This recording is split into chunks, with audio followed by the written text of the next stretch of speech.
Bom dia a todos, meu nome é Camila, eu sou pós-doutoranda aqui da IPM, sob supervisão do professor João Felipe. Eu vou mostrar hoje a essência do que foi o meu doutorado, na verdade. Então, nós vamos ver uma introdução, o que são as metodologias de inserção para mecanismos de falta, que vai ser contextualizado mais adiante, o que é a inserção por atualização bayesiana, o que são as transformações fixas, a metodologia que foi proposta no meu doutorado, um breve estudo de caso e conclusões. Então, como a gente viu agora na apresentação do Davi, o que se busca em avaliação de recursos é quantificar e determinar a qualidade dos recursos que estamos trabalhando, e para isso são realizadas campanhas amostrais. Essas campanhas amostrais podem coletar informações de mais de uma variável, que possivelmente estarão correlacionadas. Algumas variáveis que são coletadas podem estar subamostradas em relação às outras, pode ter alguma região, então não coletei alguma determinada informação, porque eu já tenho uma informação secundária que está correlacionada, que é uma informação que eu desejei não coletar, ou pelo simples fato de que ali eu tenho um baixo teor naquela região, então não me interessa coletar informação naquela região. Mas, de qualquer maneira, o que eu preciso fazer é utilizar toda a informação que eu tenho disponível, incorporar no meu modelo para que ele seja representativo do fenômeno que eu estou estudando. E a abordagem clássica para fazer isso, em geoestatística, é a cocrigagem. Ela considera conjuntos de dados que são heterotópicos, ou seja, que tem quantidades amostrais de cada variável distintas, mas ela exige que a gente use o que se chama do MLC, que é o modelo linear de corregionalização, que exige a modelagem simultânea das covariâncias diretas e cruzadas entre todas as variáveis. E esse pode ser um processo extremamente laborioso. Então, ao longo do tempo, surgiram diversas simplificações da abordagem da cocrigagem, como os modelos de Markov 1 e 2, a crigagem com médias locais, a crigagem com tendência externa. Só que essas metodologias, elas exigem que alguma informação secundária, pelo menos, esteja exaustivamente amostrada, ou seja, em toda a área de estudo eu conheço alguma informação secundária. Depois surgiram os métodos de fatoração, como o PCA, MAF, que, através de transformações lineares, eles fatacionam os dados e transformam as variáveis originais ou em componentes ou fatores que são descorrelacionados num novo espaço, e eu posso tratar cada fator ou componente principal independentemente. O fato é que essas abordagens aqui exigem a isotopia amostral. O que é a isotopia amostral? Que todas as variáveis têm a mesma quantidade de amostras coletadas nos mesmos locais. E isso, a isotopia amostral ou a amostragem exaustiva de alguma informação, não são a regra em casos práticos. Na verdade, o que a gente usa são conjuntos de dados heterotópicos. E como se trata isso, tentando contornar um pouco o uso da cocrigagem na sua plenitude. Bom, se nós olharmos para conjuntos de dados heterotópicos como conjuntos de dados com amostras faltantes, a gente pode recorrer à teoria de dados faltantes, onde diz que existem três mecanismos principais que regem a falta de dados. Os dados podem ser faltantes completamente aleatórios, faltantes aleatórios e faltantes não aleatórios. Faltantes completamente aleatórios é quando uma amostra falta ao acaso. Ela não está correlacionada a nenhuma das outras variáveis que eu tenho no sistema e nem a própria variável faltante. Ela pode ser tratada das maneiras mais simples, eu posso fazer regressão linear, excluir as amostras faltantes e trabalhar com o subconjunto isotópico, por exemplo, que isso não vai gerar nenhum tipo de viés no meu modelo final. Agora, quando eu tenho um mecanismo de falta, que é faltante aleatório, por exemplo, que ao contrário do que o nome sugere, não é uma falta ao acaso, ela não ocorre aleatoriamente, ela está correlacionada a alguma outra informação que eu tenho nesse conjunto, eu já não posso simplesmente aplicar uma regressão linear. Porque uma regressão linear não vai explicar completamente aquela falta. Então, eu preciso de métodos mais robustos para tratar os faltantes aleatórios e os faltantes não aleatórios. O que caracteriza o mecanismo de falta aleatório é que quando a falta de um dado depende de alguma outra informação do conjunto. Por exemplo, se eu tenho cobalto e níquel e falta alguma informação de níquel, ela falta porque eu conheço o cobalto e ele é correlacionado ao níquel. Já a falta não aleatória é quando a probabilidade de faltar uma amostra de determinada variável depende do próprio valor daquela amostra faltante. E isso, obviamente, é muito mais complexo de lidar, porque, na verdade, eu não tenho acesso ao que explica a falta, porque é o próprio valor faltante. Quando se deixa de amostrar uma determinada região do depósito, porque aquela variável apresenta baixo teor, eu estou deixando de conhecer aquela informação devido ao valor da informação. E isso é o mecanismo de falta mais difícil de explicar. E é com esse que a gente vai trabalhar. Bom, como eu disse antes, então, para tratar a falta completamente aleatória, eu posso usar análise de caso completo, que é simplesmente excluir as amostras faltantes, ou fazer uma regressão linear, que isso não vai gerar nenhum viés no meu modelo final. Para falta aleatória, existem alguns métodos clássicos da estatística, como estimativa por máxima verossimilhança, imputação múltipla, para realizar a inserção dos valores faltantes, mitigando o viés que pode ser gerado pelo mecanismo de falta. Só que essas duas que eu mencionei agora, elas não consideram a correlação espacial das amostras.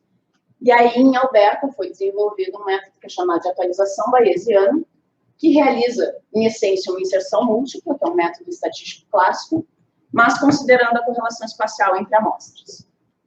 E para tratar a falta não aleatória, que é mais complexa, é sugerido que se usem as transformações fixas combinadas a um modelo que trate a falta aleatória. Nós vamos ver mais adiante por quê. Bom, a estimativa bayesiana, ela consiste em estimar os parâmetros de uma distribuição posterior. Essa distribuição posterior é definida por duas distribuições distintas. Uma distribuição primária e uma distribuição de probabilidade. O produto dessas duas me leva à distribuição posterior. E a inserção múltipla ocorre quando eu tenho essa distribuição posterior completamente definida, eu sorteio um valor dela. Para tê-la completamente definida, eu assumo que os meus dados são gaussianos, de modo que a distribuição vai ser definida por média e variância. Então, a distribuição primária, ela é dada pelos resultados da crigagem simples da variável que é faltante, das amostras próprias constantes daquela variável que tem amostras faltantes. A função de probabilidade é dada pela coestimativa, utilizando todas as informações secundárias que eu tenho disponíveis, e o produto dessas duas me leva à média atualizada da distribuição posterior e a variância atualizada da distribuição posterior. Se os dados forem gaussianos, isso aqui define completamente a distribuição, e a partir dela eu posso realizar um sorteio, simulação estocástica, e atribuir um valor àquele local faltante. Bom, mas e se o mecanismo de falta é não aleatório? Bom, segundo o Rubin, quando o mecanismo de falta é não aleatório, existe uma diferença sistemática entre o que foi amostrado e o que não foi amostrado. E essa diferença sistemática precisa ser reinserida no conjunto para que o viés seja mitigado daqueles valores. Por exemplo, se eu deixo de amostrar uma determinada variável numa região de baixo teor, sistematicamente, os meus valores inseridos por atualização bayesiana vão superestimar os valores que deveriam ali existir, porque eu deixei de amostrar uma parte de baixos teores da distribuição. Então, é necessário que sejam gerados diversos modelos que sejam facilmente comunicáveis, ou seja, eu preciso de alguma forma, mitigar essa diferença entre os valores que eu amostrei e não amostrei por alguma constante que compense os valores que eu tenho. Então, eu posso determinar diversas constantes para compensar essa diferença, mas os modelos têm que ser facilmente comunicáveis. Eu tenho que transitar entre o modelo, o resultado gerado por um modelo e por outro para fazer uma comparação.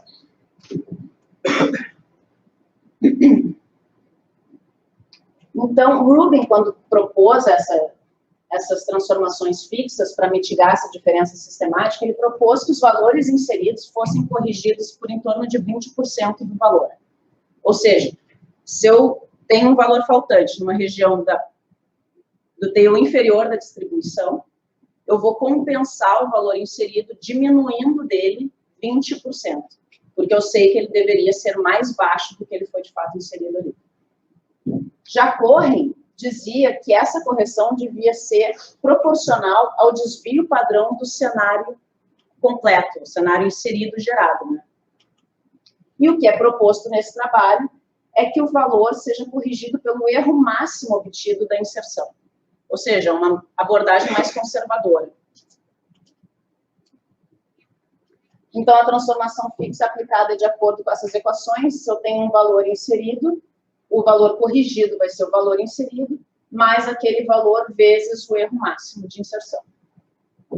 Onde o erro máximo é dado pela diferença relativa entre o valor que eu conheço e o valor que eu inseri. Uma espécie de cross-validation. Então, a metodologia proposta, na verdade, aqui, então, eu tenho um conjunto original de amostras faltantes, que contém amostras faltantes. Desse conjunto, eu removo 20% das amostras que eu conheço, realizo a atualização bayesiana, ou seja, insiro os valores, esses 20% dos valores faltantes que eu removi e que conheço, comparo os valores que eu inseri com os 20% que eu removi, que eu conheço, quantifico o erro daquele cenário, e a cada cenário, depois que eu for fazer a inserção no conjunto original faltante, eu compenso pelo erro máximo gerado em cada cenário imputado anteriormente. Então, um estudo de caso aqui, breve, é o mesmo do Davi, o Jura, que tem 7 metais, cádmio, cobalto, cromo, cobre, níquel, chumbo e zinco, com 259 amostras. Dessas 259 amostras, em 3 das variáveis, que são cobre, zinco e cobalto, eu removi em 4 regiões da distribuição. No P10, ou seja, 10% dos valores no tail inferior da distribuição, depois no P30, 30% dos valores no tail inferior da distribuição, no P70 e no P90. E eu mantive o conjunto completo para avaliar a qualidade dos valores que foram inseridos nas variáveis. Então, aqui, só para avaliar o impacto que tem os valores faltantes no conjunto, o cobalto, por exemplo, completo, ele tem um CV de 0,38, e quando eu removo 30% dessas amostras no tail inferior da distribuição, esse CV cai em torno de quase 50%, ele reduz. A mesma coisa a simetria, que antes era em torno de menos 0,17, aqui chega a inverter a orientação da simetria da variável, e um valor que é em torno do dobro da simetria. Para o cobre, que é uma variável extremamente variável, tem um CV alto, 0,87, quando eu removo 10% das amostras no tail superior, ele já reduz significativamente esse CV, o que me indica que eu tenho valores extremos no tail superior da distribuição. Além disso, se eu removo 30% dos valores da variável no tail superior da distribuição, ela se torna uma variável praticamente simétrica, quando ela era fortemente assimétrica originalmente. E o zinco também tem um forte impacto, ele tem uma simetria bastante significativa. Se eu removo 30% dos valores no tail superior da distribuição, ela reduz muito a simetria e chega a inverter o sinal da simetria. E com 10% de remoção dos valores no tail superior, ela se torna praticamente simétrica, também indicando que eu tenho valores extremos no tail superior da distribuição. Então, além de tudo, os faltantes impactam nas relações entre variáveis, por exemplo, o cobalto, que possui uma correlação de 0,75 no caso original com níquel, uma vez que eu removo 30% dos valores da distribuição no tail inferior, essa correlação passa a ser 0,37. No caso do cobre, que tinha uma correlação de 0,77 e 0,57 com chumbo e zinco, passa a ter correlações de 0,34 e 0,39, nos casos de remoção no tail inferior da distribuição. E zinco, que tinha uma distribuição de 0,66 com cádmio, passa a ter uma correlação de 0,56, e tinha 0,63 com níquel, passa a ter uma correlação de 0,74. Ou seja, não só impacta na estatística da variável em si, mas nas relações que descrevem aquela variável, o que dificulta a modelagem das variáveis.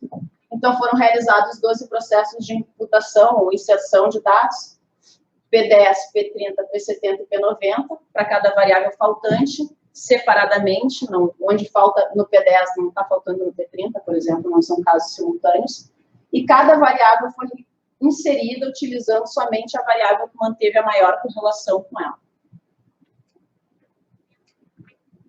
Então, para avaliar a qualidade da inserção, foi realizada a inserção sem nenhum tipo de correção do valor a posteriori, por atualização bayesiana. Depois foi feita a inserção para atualização bayesiana, corrigindo pelos 20% propostos por Rubin. E depois foi realizada a inserção bayesiana, corrigindo pelo erro máximo de inserção obtido no conjunto teste. E a gente pode ver aqui que o desvio em relação à média e desvio padrão estimados em cada modelo reduz significativamente quando se corrige pelo modelo do erro máximo. Por exemplo, aqui o erro relativo em relação à média ficou em torno de 5,5%, enquanto se eu só tivesse realizado a atualização bayesiana sem considerar o mecanismo de falta não aleatório, eu estaria errando em torno de 16% em relação à média. Para o zinco, ocorre um comportamento bastante similar. Em relação à média, no P70, o zinco consegue um erro relativo, utilizando a correção do erro máximo de em torno de 3%, enquanto o modelo inserido por atualização bayesiana sem nenhum tipo de correção, fica em torno de 15%. Em relação ao desvio padrão, nesse caso, o desvio em torno de 50%, enquanto com a correção do erro máximo em torno de 19%. Para o cobre, é um comportamento bastante similar. A gente pode ver que as correções que utilizam o erro máximo melhoram bastante os modelos, mas ainda não são das mais satisfatórias, porque o cobre, particularmente, tem uma simetria muito significativa, e isso impacta muito na modelagem do conjunto. Aqui é só para descrever, então, a reprodução do que seria o histograma original. A linha preta representa o histograma original, a vermelha o histograma gerado pelo conjunto inserido via erro máximo, a amarela o conjunto inserido sem nenhum tipo de correção e a azul com a correção do Rubin. A gente pode ver que nos casos mais severos, onde se faltam 30% dos dados, existe um impacto muito grande das distribuições, mas aqui, no caso do cobalto, especificamente, o que melhor reproduz o histograma original é a correção dos 20% do Rubin. Já no caso do cobre, que é uma variável muito mais assimétrica, o erro máximo reproduz melhor a curva original nos casos de falta mais severos. E no caso do zinco, que também possui uma simetria bastante significativa, a correção via erro máximo reproduz muito melhor a distribuição original dos dados. Então, a gente, com esse estudo, pôde ver que o número de faltantes impacta diretamente na minha estatística. Se for maior que 10, em distribuições fortemente assimétricas, positiva ou negativa, eu devo utilizar a correção do erro máximo, em detrimento da do Rubin. Se a região de falta for coincidente com a assimetria, e mesmo que essa assimetria seja leve, também se recomenda que utilize a correção do erro máximo, que se utilize uma correção mais conservadora dos valores. Mas se a simetria for leve e não coincidente com a região de falta, ou seja, se a minha distribuição possui uma simetria negativa e a região de falta é no tail superior ou o inverso, que eu utilize, então, a correção dos 20% do Rubin, que ela já satisfaz o viés gerado. Então, as conclusões é que é possível ver, a partir dessa análise, não somente a quantidade de dados faltantes influencia na estatística do conjunto de dados, mas também a região de falta em relação à simetria de cada distribuição é extremamente importante. As distribuições com assimetrias muito significativas apresentam uma melhor adequação utilizando uma correção mais conservadora, ou seja, pelo erro máximo de inserção. Quando a simetria não é muito significativa, a correção de 20% do Rubin se mostra suficiente para mitigar o viés presente na estatística do conjunto de dados. Mas a transformação fixa não é única. Em outros casos, pode ser definida de maneira diferente. De qualquer maneira, fica claro que o tratamento do mecanismo de falta não aleatório não é simples e deve ser tratado, porque o viés que ele insere no conjunto de dados original é propagado ao modelo final estimado ou simulado. Algumas referências. Quero agradecer a Datamine pelo apoio ao evento, ao URGS, ao PPGEM, ao supervisor. e aos meus colegas pela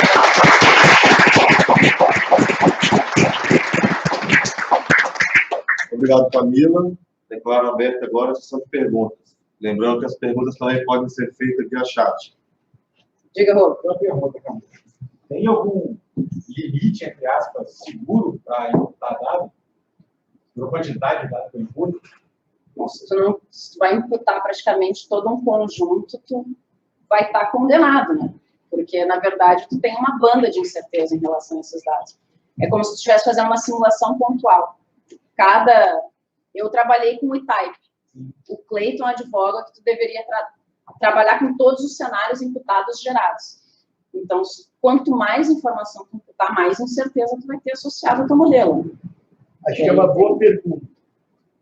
Tá, qual é o limite? Eu não posso botar, porque, em primeiro lugar, quando a gente tem heterotopia, e a gente exige isotopia para fazer a descorrelação, acho que o número mágico que eu ia chutar, se fosse 10%, eu quero completar só um pouquinho voltando.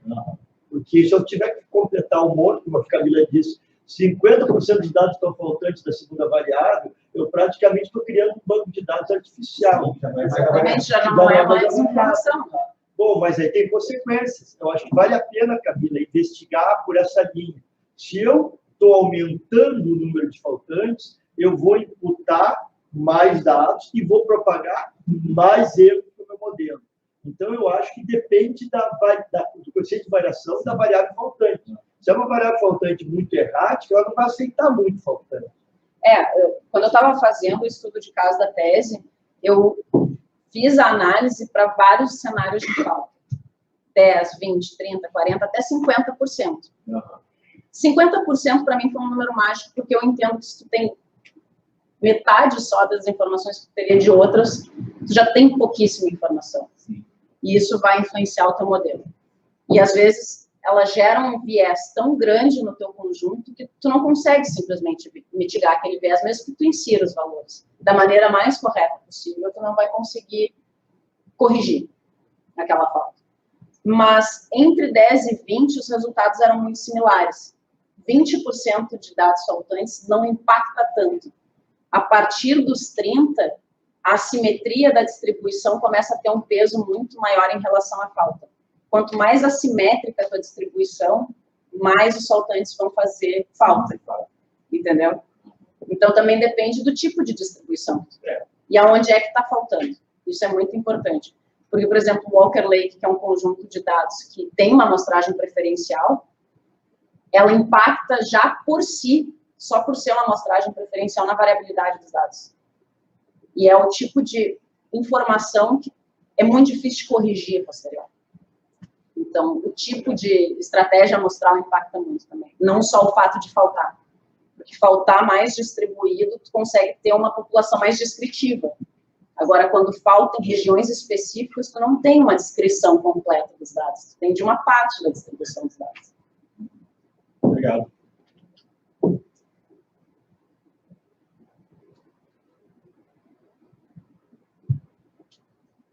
Mais um. Uma pergunta?